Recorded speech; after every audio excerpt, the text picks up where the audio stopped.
Right. What a week, Mia. Again, that was really fantastic. Yeah, the variation is working out, I think. Twitter chat the first time for a different kind of like public digital performance. And then the second time, the hypothesis. So we were getting into the text and making commentary there. And they're learning a new tool. It's great. What about next week? It'll be something different, probably.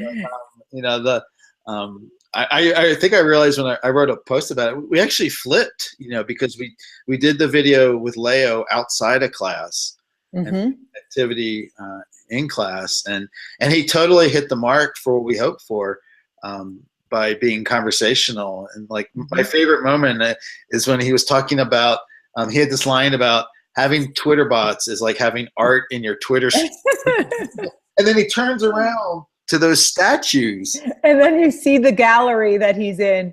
Yeah.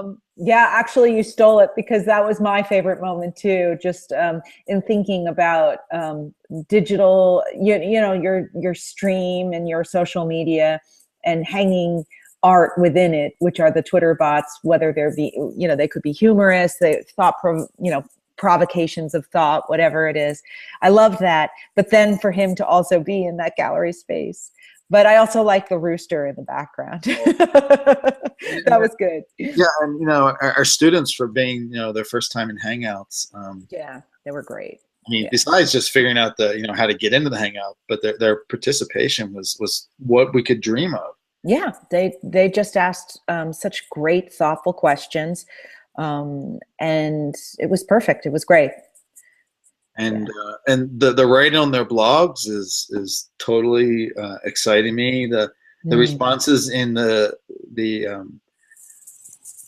digital alchemies, although I keep calling them DDAs now. That kind of fits. Everybody knows what a DDA is, but there's conversation I'm seeing also in Twitter that's above and beyond. It's just things that people found interesting. So like today, Laura Gibbs just tweeted this thing, and it's going to be a daily alchemy. I know. I saw that. An alchemist. That's just dress like an alchemist.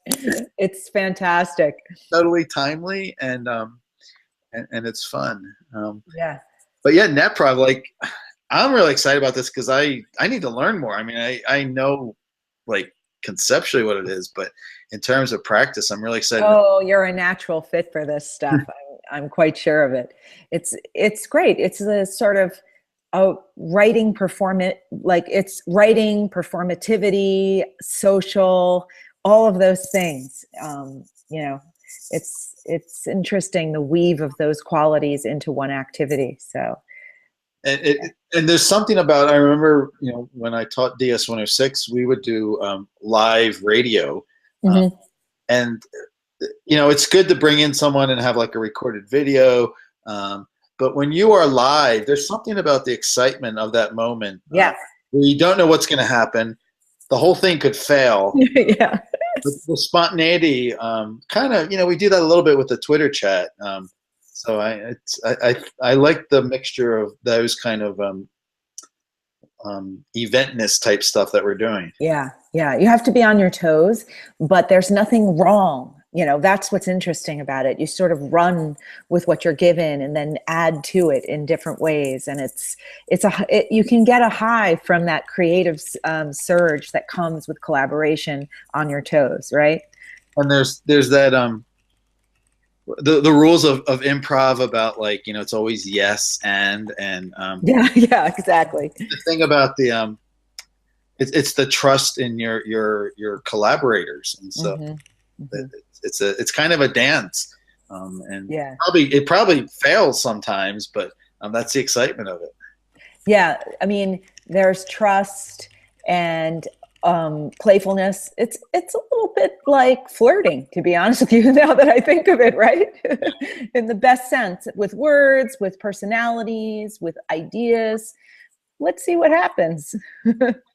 Yeah, we've been joking, we're doing Teach Prov. Yeah, we've got some things up our sleeve in that regard, right? And, I'm thankful for the people who are open participants. I mean, Kevin Hodgson, Dog Tracks, that guy is just incredible. He's phenomenal. I mean, I saw a glimpse of that daily digital alchemy that he submitted with a chart. It looked like an elemental chart, but it seemed to have all different kinds of writing qualities in there. And oh, I can't wait till that comes out.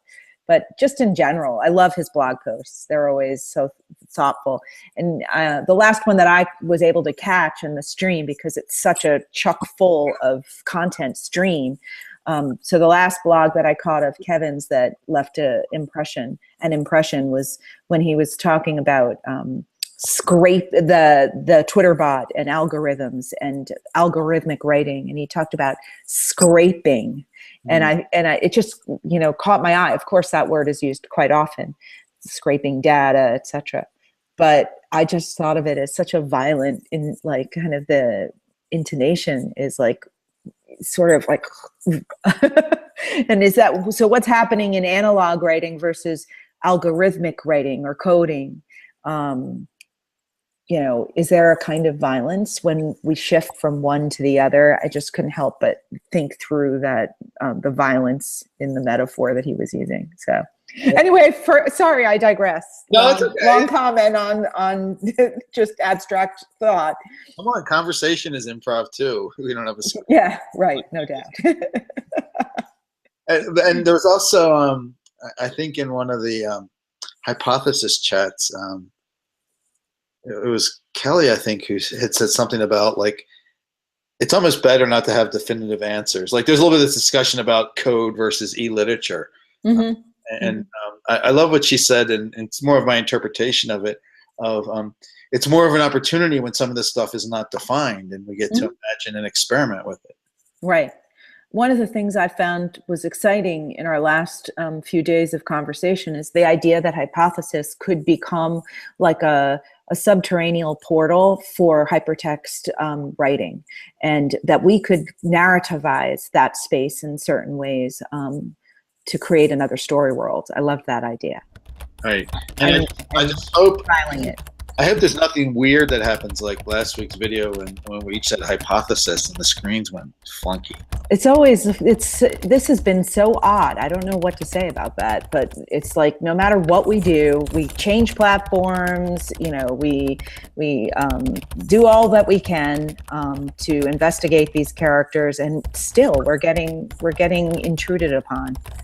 And at least like nothing like bad has happened, so I haven't seen any malice, but it's just, that's your first assumption, is that when people you don't know, actors get into your semi-personal space, it's like they're not doing it to help you.